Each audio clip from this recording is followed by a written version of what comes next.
In this video, I'm going to be talking about the best triple threat park lineups to run for this Sunday to get that free GOAT piece and go on a 5-game win streak in NBA 2K25 Myteam. So I know a lot of people do be asking me in my comments. I'll see it here and there as I'm scrolling through comments. I don't really look at comments too much, but when I do, sometimes I see people asking for what are the best park lineups to run to help you guys get the free GOAT piece. So if you guys have no idea what I'm talking about, today on Sunday there is going to be a 5-game win streak. If you go on a 5-game streak, you are going to be getting your free GOAT event piece, and obviously that's 150k, or you can use that to get pretty much Dark Matter Richard Jefferson, get very close to Dark Matter Cedric Maxwell, and it's really not easy to get, but it's something that everybody should be striving to do on a Sunday because it can really help out your Myteam squad. So I know a lot of people talk about, or want to know, I should say, what are the best lineups to run for triple threat park, and just how I would go about actually building a triple threat park lineup screen. And I'll just show you guys the lineup that I'll be running here first.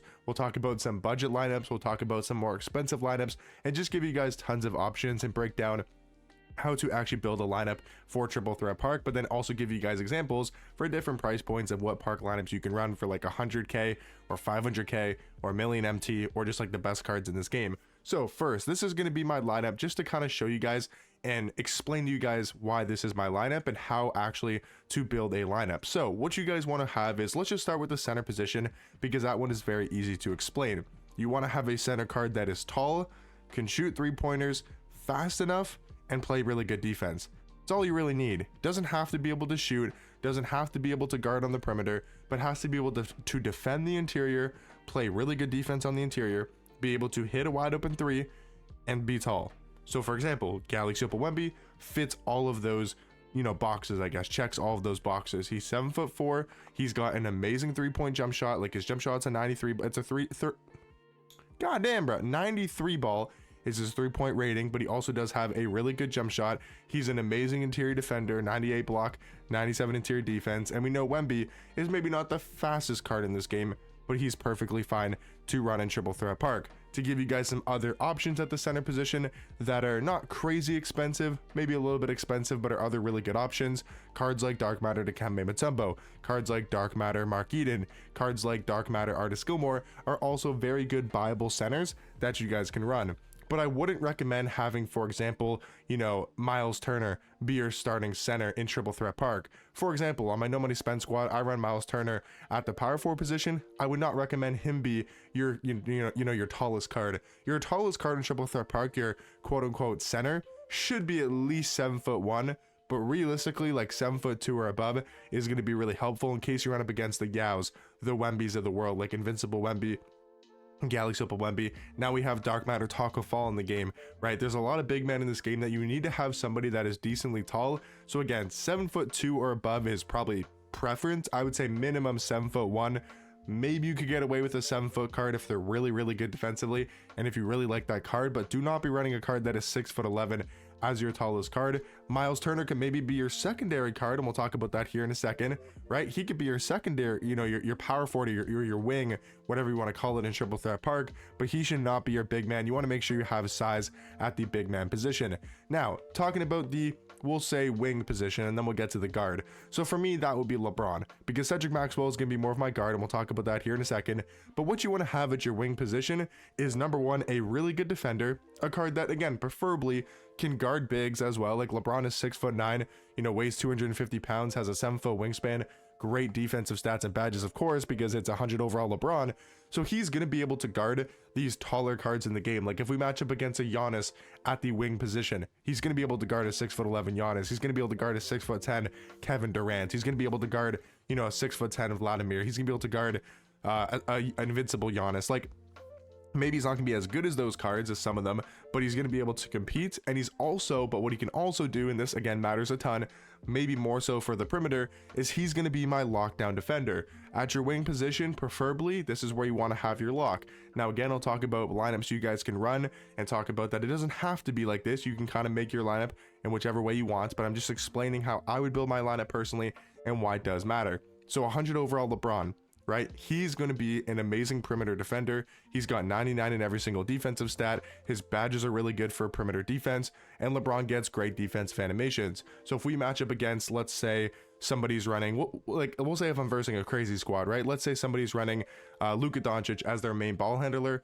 This is the card they're scoring with. Well, LeBron, he can guard this Luka Doncic. If they're running Dr. J or Tracy McGrady, he's going to be able to guard these cards because he has this size, right? Like LaMelo, 6'7" at point guard. If somebody's running their offense through Clay, who's 6'6" at point guard, this is why you want to have a card that is a very good defender, but is also tall, right? You don't want to have a 6'5" lockdown trying to guard a 6'8" Rudy Gay or a 6'10" Kevin Durant, or guard a 6'8" Tracy McGrady, because they're going to struggle if they're 6'5" or even 6'6" as a perimeter defender. So having a 6'9" LeBron is a really nice card to have to give you guys other options. Cards like Dark Matter AK, he is like the perfect wing, right? He is an amazing defender, one of the best locks in this game, but just like LeBron, he's also 6'9" at small forward. So AK, he's a great option for that. You know, if you want to run a card like Dark Matter Giannis, let's say you have Dark Matter Giannis from the All-Star set, he can be an amazing perimeter defender, and he's 6'11". So again, at your wing position, and I'll talk more about cards you guys can run, but at your wing position, what you want to have, preferably, is a card that is mainly there for defense. Now, if you can have a card like LeBron, who can be also a great shot creator, a card that can be an amazing scorer, has a really good jump shot, has the best SIGs in the game, and can create his own shot, if you can have the best of both worlds, of course, run that. But for example, if you can't afford a LeBron, or you don't have a card that can do everything, be a really good perimeter defender, be a good interior defender, have the best dribble SIGs, have a really good jump shot, because these cards are crazy expensive. That's where like a Dark Matter AK-47 is perfect, because he doesn't have the shot creation ability, he doesn't have that offensive ability that LeBron has, but what he's going to have is that amazing interior defense and also really good perimeter defense as well. Now, talking about the guard position, this is where you want to have a card that is, number one, tall enough, but also just a card that you feel most comfortable to scoring the basketball with. And this is where I can't say these are the cards to run, because I'll give you guys some options. Like Cedric Maxwell, for me personally, is one of the best offensive cards in this game, because he was a free card that everybody is able to get for free. If you're getting these pieces in the agendas, you're getting your free go piece, you're able to get this card, who is literally an invincible card. He has the best dribble SIGs in this game. He has amazing stats and badges. He's got a really good jump shot and the Pro 2 fade.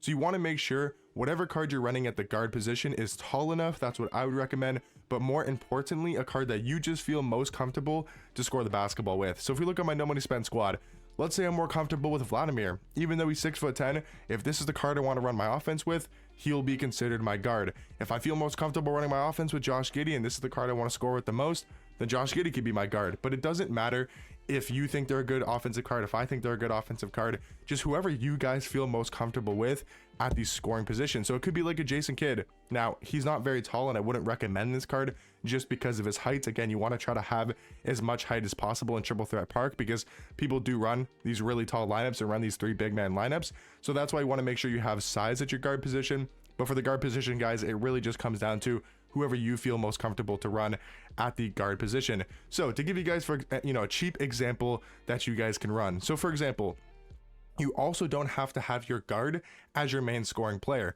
For example, if you wanted to run Jalen Suggs as your guard, but he's going to be the lockdown defender, you could run this. Now, this is a budget option. So you could go Jalen Suggs, right, as your guard, right? He's going to be your perimeter defender. You can run Josh Childress as your wing, but he's going to be actually the main ball handler. He's going to be the main scorer. And then for the big man position, there's not really any budget options that are good.